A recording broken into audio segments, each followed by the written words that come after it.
Everything changed in a matter of seconds. But right now, you know what the loudest sound in Houston is? It's absolutely nothing.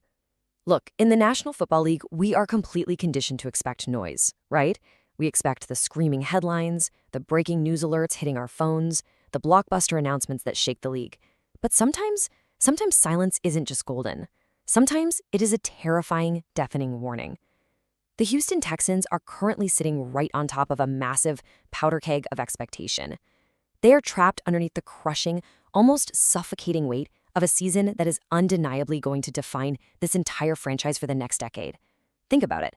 They've spent the money, they've assembled the pieces. This is it. This is the exact, precise inflection point where a team either ascends into a legendary dynasty or they completely collapse under the suffocating pressure of their own hype. And yet, coming from their front office, there is only a chilling, deliberate, agonizing silence. Welcome to NFL Nexus. Today, we are breaking down the definitive, gritty moments of a make or break season. This explainer is all about the Houston Ultimatum. The impending timeline is already locked in, and I mean the clock is ticking down to the very second. July 21st marked the arrival of the rookies. That's the young guys entering the building, wide-eyed, desperately trying to secure their NFL dreams. But the true judgment, the undeniable, brutal reckoning, well, that begins when the veterans cross that threshold on July 28th. From there, the pressure cooker only intensifies, day by day, to an absolute boiling point. August 18th brings a brutal, unforgiving joint practice against the Las Vegas Raiders. Then, August 26th, a grueling road test against the Carolina Panthers. And let me be clear about something. These are not mere practices. These are organized, violent evaluations. Coaches do not protect players in joint practices the way they do in intra-squad scrimmages. This is live fire. Just imagine this offense trying to install a complex new scheme while the Raiders' Max Crosby is actively trying to destroy the pocket and take someone's head off. Imagine the interior line trying to gel while the Panthers' Derek Brown is collapsing the entire center of the formation. Every single rep is documented. Every tiny, microscopic missed assignment is magnified. There is literally nowhere to hide. Now, I want you to look at the stark, undeniable contrast right in front of us. General Manager Nick Caserio is notoriously aggressive. His philosophy has always been incredibly simple. He identifies his core guys, the foundational pieces, and he pays them early. He locks them down before the market resets. We saw this exact strategy play out perfectly with Will Anderson Jr., who just secured a mammoth franchise-altering extension this offseason. The organization didn't hesitate for a single second. I mean, they essentially backed up the armored truck to keep their defensive cornerstone happy and secure. But then, we look all the way across the locker room to his 2023 draft mate, CJ Stroud, the supposed face of the franchise quarterback, right? And yet, no extension. Nothing. The notoriously aggressive, fast-paced strategy from the front office suddenly, inexplicably, ground to a complete and total halt. And you really have to ask yourself, why? Let this number sink in for a moment. $31.6 million. That is the grand total the Houston Texans owe CJ Stroud over the entirety of the next 2 years, after strictly picking up his 2027 50-year option. Now, to put that in perspective, in the modern NFL, the quarterback market has completely exploded into another stratosphere. Average, middle-of-the-pack, borderline replacement-level quarterbacks are commanding $50 million a season. The true superstars, they are pushing $60 million. So $31.6 million over 2 full years is virtually nothing. It's a rounding error. It is the ultimate bargain for the organization, allowing them to spend wildly and aggressively in free agency to build the roster around him. But for the player, for Stroud, it is a lingering, massive shadow. It's a heavy psychological weight. It's a very clear, deliberate message from the front office that the massive, generational security you desire, the kind of money that changes your family's life forever, has not yet been fully earned. ESPN's Dan Graziano reported on this exact, deeply uncomfortable dynamic that is playing out behind the scenes right now. Sure, the front office has publicly offered their votes of confidence. We've all seen it. They've stood at podiums, smiled for the flashbulbs, and said absolutely all the right things about their quarterback. But as Graziano so bluntly puts it, absent an extension, that is literally just talk. Words vanish into the air the second they leave a GM's mouth. Ink on paper is the absolute only thing that matters in this league. It's a business. And without that signature, Stroud is stepping onto the field this season under as much microscopic, suffocating pressure as just about any quarterback in the National Football League. Every single throw in camp is being charted. One bad read, One poor string of games in November, and the narrative instantly, ruthlessly turns against him. 5. Just 5. Take a second and really wonder what that specific number represents. Because I promise you, it is the exact number that is keeping the front office awake at night.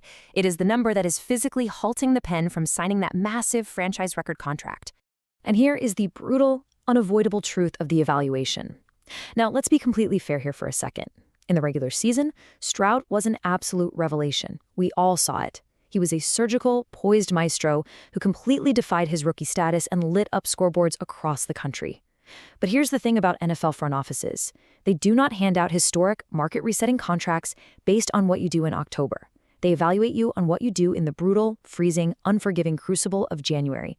And we have to impartially dissect the postseason regression. It's a Jekyll and Hyde tape. Over his last 2 playoff games, when the lights were the absolute brightest and the margin for error was literally 0, C.J. Stroud threw 5 interceptions. 5. He lost 2 of his 5 fumbles. His career postseason record currently sits at a dead-even 3-3. This is the exact reason for the organization's hesitancy. Those 5 interceptions are playing on an endless, agonizing loop in the film room right now. They are the undeniable, heavy anchor holding back a long-term commitment. Section 2, the roster, battlegrounds, trenches, and attrition, because the quarterback is just one piece of this massive puzzle. To find the real stakes, we have to dig deeper. The devastation for this team has actually already begun, and the season hasn't even officially started yet. The Texans suffered a completely catastrophic blow when rotational linebacker E.J. Speed went down with a torn quad. In a single, violent, unexpected moment in the offseason, the core of the defense was fractured. Speed leaves behind a massive, terrifying void of exactly 429 defensive snaps. And you have to understand, those aren't just empty, meaningless reps. Those are 429 critical, game-changing, split-second moments where a linebacker must correctly diagnose a complex run fit, sprint out to the flat to cover a dynamic 250-pound tight end, or physically shed a block from a 320-pound pulling guard moving at full speed. The void is just staring back at the Houston coaching staff right now, demanding an immediate answer. If they cannot fill it with absolute certainty, opposing offensive coordinators will ruthlessly, endlessly exploit the middle of the field all season long. So the question is, who steps up? Well, the list of contenders to fill that void is expansive, sure, but it is entirely, completely unproven. It is a desperate, clawing scramble for that absolutely crucial LB3 spot. Let's look granularly at a guy like Jamal Hill. This is a player who just endured the agonizing, incredibly painful rehab of wrist ligament surgery during OTAs. Think about what that takes. His body was broken down, surgically repaired, and now he is being thrown directly into a ferocious physical competition for his literal NFL life. He has to prove his worth while fighting through the lingering psychological and physical pain of that recovery. Every time he strikes a blocker, he's going to feel it. Then you have a guy like Marte Mapu. He possesses this tantalizing, incredible hybrid physical profile with incredibly violent downhill speed. But the rawness in his coverage reads, it makes him a massive liability if he missteps. One false step against a play-action pass in the NFL, and it's a guaranteed touchdown. And we absolutely cannot forget Jake Hansen, the undrafted underdog. He has an exceptionally high football IQ, he knows where to be, but he absolutely must prove his physical durability in the suffocating, 100-degree heat of Houston training camp. Every single day is an audition, and honestly, not a single one of these guys can afford even a single bad practice. Moving to the defensive front, another gaping, incredibly dangerous hole exists.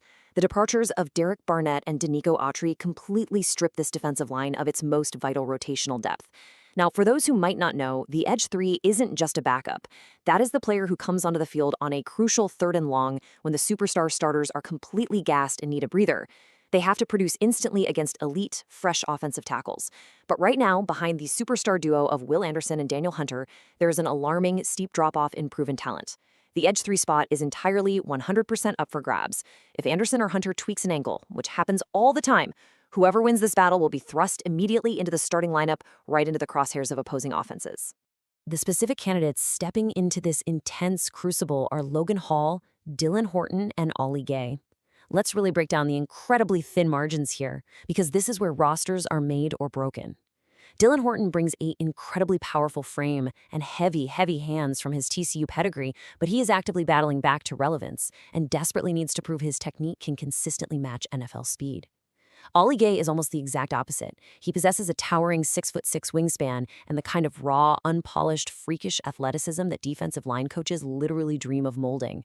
But there's a catch. Coaches are terrified of putting raw potential on the field too early because veteran quarterbacks like Patrick Mahomes or Lamar Jackson will identify it at the line of scrimmage and exploit it immediately.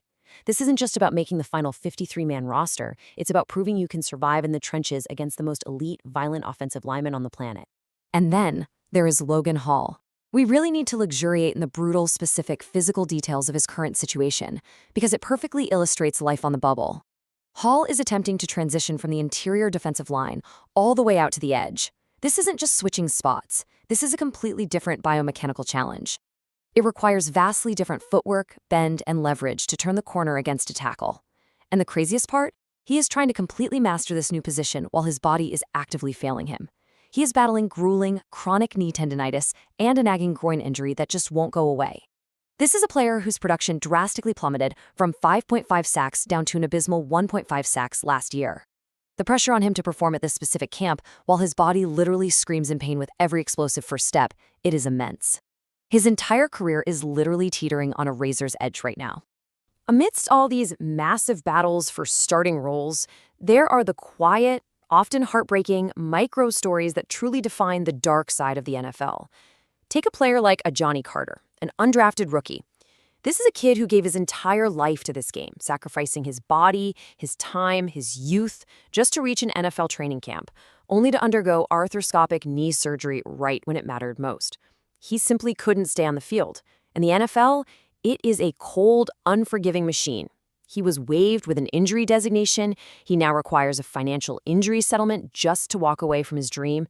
This brilliantly but sadly illustrates the chilling reality of professional football. One moment you are out there fighting tooth and nail for a roster spot, giving everything you have, and the very next day you are handed a stack of medical paperwork and quietly shown the door. Now, if you want to know why C.J. Stroud's future is such a massive question mark, look absolutely no further than the massive men tasked with keeping him alive on Sundays. The offensive line puzzle is deeply, dangerously unsettled. As we examine the current depth chart, only Ariante Ursary at left tackle and Ed Ingram at right guard are truly locked into their positions. That means the center, the left guard, and the right tackle spots are a complete, terrifying unknown. I really want you to think about the tactical implications of this for a second. The center is responsible for identifying the middle linebacker and setting the complex sliding protections for the entire line. If a young, unproven center misidentifies a defensive front by even half a second, an unblocked blitzer comes completely free, running full speed directly at Stroud. If the right tackle gets beaten by a simple, veteran speed rush, Stroud gets violently hit from his throwing side. The crucial interior communication, the blindside trust that takes years to build, it simply doesn't exist yet. Stroud's actual physical safety is currently in absolute jeopardy. And let's say Stroud does manage to have a fraction of a second to throw from that rapidly collapsing pocket. Who exactly is he looking for? The tension surrounding wide receiver Tank Dell's recovery is completely palpable in Houston. Will he instantly become Stroud's top reliable target again? Dell's entire game relies on flawless, explosive biomechanics. It relies on the incredibly violent stop-start cuts required to create inches of separation from elite NFL cornerbacks. If Dell is even a tiny fraction of a second slower out of his breaks, the timing routes completely die. The defensive backs jump the pass, and it's going the other way for a pick six. If his body cannot return to his previous lethal form immediately, this entire offensive engine could completely stall out before it even gets into gear.